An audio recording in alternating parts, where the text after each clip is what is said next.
Ош облусунун Өзгөн районуна караштуу Куршап ооруканасынын төрөт бөлүмүнүн мышык ыйлаган абалын турмуш сайты жазып чыкты. Маалыматка караганда төрөткө келген энелер чакаларга заара кылып жатышат. Сырттагы ажатканалардын абалы да көңүлгө ийдерлик. Оорукананын төрөт бөлүм башчысы Тамара Мамаеванын айтымында суунун жоктугунун жана ажаткананын иштебей жатканынан ушундай абалга дуушар болушкан. Азыр төрөт бөлүмүндө 3 айдан бери суу жок. Ажатканабыз иштебей турат. Суук түшкөндө суу түтүктөрү жаңылайбыз деп бүт жакты казып салышты. Иш аягына чыкпай эле токтоп калды. Азыр ошонун айынан суусуз калып, ажатканабыз иштебей жатат. Эң сууну көп керек деген бул төрөт бөлүмү. Негизи мурдадан эле суу бирде келип, бирде жок болчу. Азыр медайымдар алыс жерден арыктардан сууну чакалап ташып жатышат. Ал суу жетпей, жолдор былчыктап булай болуп жатат. Казып салышкан. Төрөткө келген энелер атайын чакаларга заара кылып жатышат. Аны тех кызматкерлер тез-тез сырттагы ажатканаларга төгүп келишет. Сууктун күнүндө жаңы төрөгөн энелерди сыртка чыгарганга болбойт. Кээ бири жиркенип, чакага отурбайм деп сыртка чыгып кетишет. Сырттагы ажатканалардын абалы өтө начар, дейт Тамара Мамаева. Төрөт бөлүмүндө 6 айдан бери тех кызматкер болуп эмгектенген Миргүл Жусупбаева суунун жоктугу тех кызматкерге жана төрөгөн аялдарга көбүрөөк кыйынчылык жаратып жатканын айтты. Ажаткананын иштебей жатканына 3 ай болуп калды. Сууктун күнүндө суунун жоктугу, ажаткананын иштебей турганы тех кызматкери менен энелерге кыйынчылык жаратты. Төрөткө келген энелер биотуалет деп коет, атайын чакаларга заара кылышат. 3-4 ирет төгүп келем. Түнү нөмөттө тургандар 5-6 жолу төгүшөт. Бири отурса кийинкиси ага отурбай төгүп кел деп айтышат. Түн жарымда 2ден эч чалып сырттагы ажатканага төгүп келебиз. Эшиктеги бир ажатканабызды дарыгер кулпулап коет. Алыскы ажатканага барганга мажбур болобуз, дейт Жусупбекова. Төрөткө келген Куршап айылынын тургуну Айнагүл айым муздак сууга кол чайкап жатышкандыктарын белгиледи. Маалымат Булак, Эл Гезит KG. Ухан вирусу. Каза болгондордун саны 908ге жетти. Ал эми 40 миңден ашуун адам вирусту жуктуруп алышты. Кытайдагы коронавирус дүйнөнүн туштарына жайылууда. Кытайдын саламаттыкты сактоо боюнча улуттук комиссиясы коронавирустан жабыркагандар тууралуу маалымат таратты. Маалыматка ылайык 9 февралда коронавирустан 97 адам каза болду. Жалпы каза болгондордун саны 908ге жетти. Ал эми жабыркагандардын саны 40.171 экени айтылууда. Гонконг, Макайо, Тайванда оору жуккан 64 жаңы учур катталды. Маалымат Булак, Супер KG. AQShnын Хьюстон шаарында кечээ 9 февралда UFC 247 турнири болуп өттү. Бул турнирде аялдар арасындагы негизги беттеш болуп саналган Валентина Шевченко менен америкалык Кэтлин Чукагендин турниринде канча гонорар алганы белгилүү болду. Бул беттеште Валентина Шевченко жалпы $270,000 тапкан. Ал эми анын атаңдашы Чукаген бул беттешке катышкандыгы үчүн $130,000 алат. Шевченко атаңдашы Чукагенди 3 раундда техникалык нокаут менен жеңип, 3 ирет чемпиондук мурун коргоп калды. UFC 247 турнириндеги эң көп гонорарды америкалык мушкер Джонс алды. Ал бул турнирде $540,000 тапкан. Маалымат Булак, Вести. UFC уюмундагы чемпиондук наамын коргогон Валентина Шевченко аны жеңиши менен куттуктаган президент Сооронбай Жээнбековго ыраазычылыгын билдирди. Мушкер алкыш айткан видеосун Instagram баракчасына жарыялады. Анын айтымында куттук айткан өлкө башчы ысык көлгө эс алууга чакырган. Кыргызстандын президенти Сооронбай Шарипович телефон аркылуу байланышып, жеңиши менен куттуктап, ийгиликтерди каалады. Машыктыруучусум Павел менен эжем Антонинага салам айтып кой деди. Абдан жагымдуу болду. Бул чоң мотивация. Сооронбай Шарипович бизди жайында ысык көлгө эс алып кетүүгө чакырды. Биз сөзсүз барабыз. Чоң рахмат, урматтуу президент, деген Шевченко. Эскерте кетсек, 9 февралга караган түнү Хьюстон шаарында өткөн UFC 247 турниринин алкагында Шевченко америкалык Кэтлин Чукагенди 3 раундда техникалык нокаут менен утуп алган. Муну менен мушкер наамын 3 ирет коргоп калды. Маалымат Булак, Супер KG.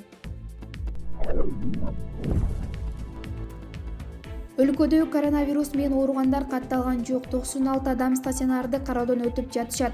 10 февралга карата республиканын аймагында коронавирус менен ооругандар катталган жок. Өлкөдө эпидемиялык абал туруктуу. Маалыматты өкмөттүн маалымат кызматынан билдиришти. Бүгүнкү күнгө карата стационарды кароодо 96 киши, жашаган жери боюнча медициналык кароодо 490 адам бар. Алардын баарынын ден соолугу канааттандырыларлык.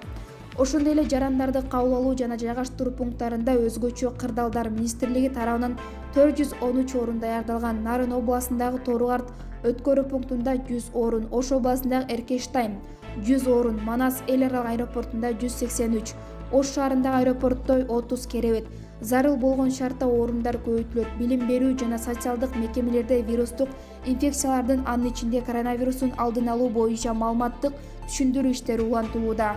Маалымат Бак Супер KG. Мамлекет башчысы Сооронбай Жээнбеков Казакстандын президенти Касым-Жомарт Токаев менен телефон аркылуу сүйлөштү. Бүгүн 10 февралда мамлекет башчысы Сооронбай Жээнбеков Казакстандын президенти Касым-Жомарт Токаев менен телефон аркылуу сүйлөштү. Бул тууралуу президенттик аппараттын маалымат кызматынан билдиришти. Жээнбеков Токаев менен Казакстандын Кордай районунда түзүлгөн абалды талкуулады жана ага колдоо сөздөрүн билдирди. Сооронбай Жээнбеков кыргыз элинин атынан Кордай районунда болгон окуянын кесепетинен курман болгондордун жакындарына жана туугандарына көңүл айтып, жаракат алгандардын тез айыгып кетүүсүн каалады. Ошондой эле Кыргыз өлкөсү оор мезгилдерде бордош казак элине ар дайым жардам берип келгенин жана жардам берүүсүн уланта берерин белгиледи. Мамлекет башчылары эки тараптуу күн тартибинин келечек маселелеринде талкуулашты. Маалымат Бак Супер KG сайты. Эл аралык коньки тебүүчүлөр бирикмеси жалгыз тебүүчү атындагы дүйнөнүн эң мыкты 10 спортчусун атады. Алардын арасында казакстандык муз бейчиси Элизабет Турсунбаева бар. Өткөн жылдын март айында Элизабет Японияда өткөн дүйнө чемпионатында күмүш медалга татыган эле. Анда муз бейчисиз чоңдор арасында тарыхта биринчи жолу Сальхов секиргенде 4 жолу айланган деп айтылат макалада. Рейтингде мыктылардын үчтүгүнө япониялык спортчулар Рики Кихира, Сатохо Мияхара жана россиялык Алина Загитова кирди. Турсунбаева 10-орунду ээлеген. Белгилей кетсек, Турсунбаеванын апасы Кыргызстандын Аксы районунда туулуп өскөн. Кыргыз кызы Падишахан Султаналиева. Ал мектепти аяктары менен Москвага барып, МУГУнун экономика факультетинде билим алган. Жолдошу казакстандык Элизабет 2015-жылы АКШнын Солт-Лейк-Сити шаарындагы мелдеште 2-орунду. 2016-жылы жаштар арасындагы 2-олимпиадалык оюнда жана 2017-жылы кышкы Азия оюндарында 3-орунду ээлеген. Маалымат Бак Спутник KG. Кыргызстандын чек арасында жакын жайгашкан Казакстандын Жамбыл областына караштуу Кордай районундагы Жапырт Мушташ жолдогу чатактан улам чыккан. Бул туурасында Спутник News Казакстан аталган өлкөнүн ички иштер министринин орун басары Алексей Калачидеге таянып кабарлады. 5 февралда чатак жол талаштан улам болгон 3 автоунаа кетип бара жаткандагы 3 жүк ташуучу автокөлүк менен үйүнөн жаңгана чыккан эле. Чыргалардын бири-бирине жол бербей койгону себеп болгон, анын кесепетинен айтышып, андан соң мушташып кетишкен, деди Калайчиде. Чатак боюнча маалымат социалдык тармакка тарап, жаштардын арасында кызуу кандуулукту жаратып, андан соң Жапырт Мушташка айланган.